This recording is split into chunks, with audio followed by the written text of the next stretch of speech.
Ford. अरे हाँ, वही नाम जो हम सबकी यादों से जुड़ा है।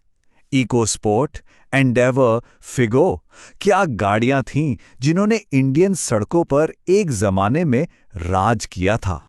लेकिन फिर अचानक फोर्ड ने इंडिया को अलविदा कह दिया और अब हर तरफ ये खबरें गूंज रही हैं कि फोर्ड फिर से वापस आ रही है। तो चलिए आज इसी वापसी की पूरी कहानी को परत दर परत समझते हैं। लेकिन सबसे बड़ा सवाल तो यही उठता है कि क्या फोर्ड सच में वापस आ गई है या फिर इन सुर्खियों के पीछे की कहानी कुछ और ही है। तो चलिए इस खबर की तह तक चलते हैं और पता लगाते हैं कि फोर्ड की वापसी का असली सच आखिर है क्या। आजकल हर न्यूज़ चैनल, हर वेबसाइट पर एक ही हेडलाइन छाई हुई है, फोर्ड इज बैक। ये खबर तो जैसे जंगल की आग की तरह फैल गई है। और सुनिए, ये सिर्फ कोई अफवाह नहीं है। तमिलनाडु सरकार ने फोर्ड के साथ एक बहुत बड़ी डील पर मोहर लगा दी है, पूरे 3,250 करोड़ रुपए की, मतलब $370 मिलियन की एक भारी भरकम डील। अब ये सब सुनकर मन में पहला सवाल तो यही आएगा, क्या इसका मतलब ये है कि अब फिर से इकोस्पोर्ट, एंडेवर या फिर मस्टैंग जैसी गाड़ियां इंडियन सड़कों पर दौड़ती दिखेंगी? और बस यहीं पर आता है कहानी में सबसे बड़ा ट्विस्ट।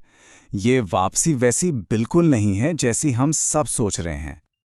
जी हाँ, इस कहानी में एक छोटा सा लेकिन बहुत बहुत बड़ा ट्विस्ट है जो पूरी तस्वीर ही बदल कर रख देता है।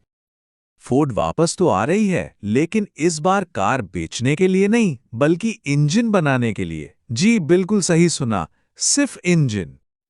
देखिए, प्लान ये है कि फोर्ड अपने चेन्नई के मराईमलाई नगर वाले प्लांट को फिर से शुरू कर रही है। यहां बनेंगे नेक्स्ट जनरेशन इंजन और पावर ट्रेन। लेकिन एक मिनट, ये इंडियन मार्केट के लिए है ही नहीं। इन्हें बनाया जाएगा और दुनिया के अलग अलग देशों में एक्सपोर्ट कर दिया जाएगा। रिपोर्ट्स की माने तो ये प्रोजेक्ट 2029 तक शुरू होगा और टारगेट है हर साल करीब 2.3 लाख इंजन बनाने का। अब सवाल ये है कि फोर्ड ऐसा कर क्यों रही है। ये समझने के लिए हमें थोड़ा सा पीछे जाना होगा और ये जानना होगा कि आखिर फोर्ड ने इंडिया छोड़ा ही क्यों था। साल 2021 में कंपनी को अपने दोनों प्लांट्स बंद करने पड़े थे। वजह $2 बिलियन से भी ज्यादा का भारी नुकसान। सोचिए, ये कितनी बड़ी रकम है। असल में हुआ ये कि इंडियन मार्केट में मारुति, हुंडई, टाटा और महिंद्रा जैसी कंपनियां सस्ती और इंडियन कस्टमर्स के हिसाब से बनाई गई कारें बेच रही थीं। फोर्ड की गाड़ियां अच्छी तो थीं पर थोड़ी महंगी थीं और इस जबरदस्त कंपटीशन में वो टिक नहीं पाईं। तो इस बार फोर्ड का नया गेम प्लान क्या है? आखिर उन्होंने अपनी पिछली गलतियों से क्या सीखा है?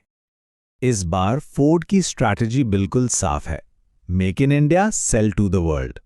मतलब भारत में बनाओ और पूरी दुनिया को बेचो।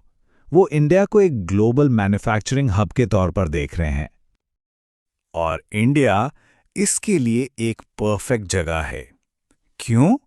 अरे भाई, यहाँ प्रोडक्शन की लागत कम है, एक्सपोर्ट के लिए बंदरगाह पास हैं और सबसे बड़ी बात, उनके पुराने प्लांट में पहले से ही स्किल्ड कर्मचारी मौजूद हैं। तो सीधी सी बात है, कार बेचकर नुकसान उठाने से तो कहीं बेहतर है कि इंजन बनाकर दुनिया को बेचा जाए और मुनाफा कमाया जाए। पर असली सवाल, वो सवाल जिसका सबको इंतजार है, वो तो अभी बाकी है। क्या फोर्ड की कारें फिर कभी इंडिया की सड़कों पर दिखेंगी? तो देखिए, आज की सच्चाई तो ये है कि फोर्ड सिर्फ एक्सपोर्ट के लिए इंजन बना रही है। इंडिया में कार लॉन्च करने का फिलहाल कोई ऑफिशियल प्लान नहीं है। इसका मतलब हमारी और आपकी पसंदीदा फिगो, इकोस्पोर्ट और एंडेवर फिलहाल तो वापस नहीं आ रही हैं। लेकिन हाँ, उम्मीद की एक किरण जरूर है।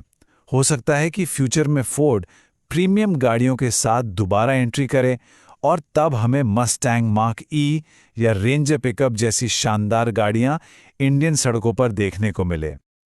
तो कुल मिलाकर कहानी यह है कि हाँ, फोर्ड इंडिया वापस आ गई है, लेकिन कार बेचने के लिए नहीं, बल्कि इंजन बनाने के लिए। अब एक सवाल सबके लिए, सोचिएगा, अगर कल फोर्ड की कोई एसयूवी भारत में वापस आती है तो क्या लोग उसे खरीदेंगे?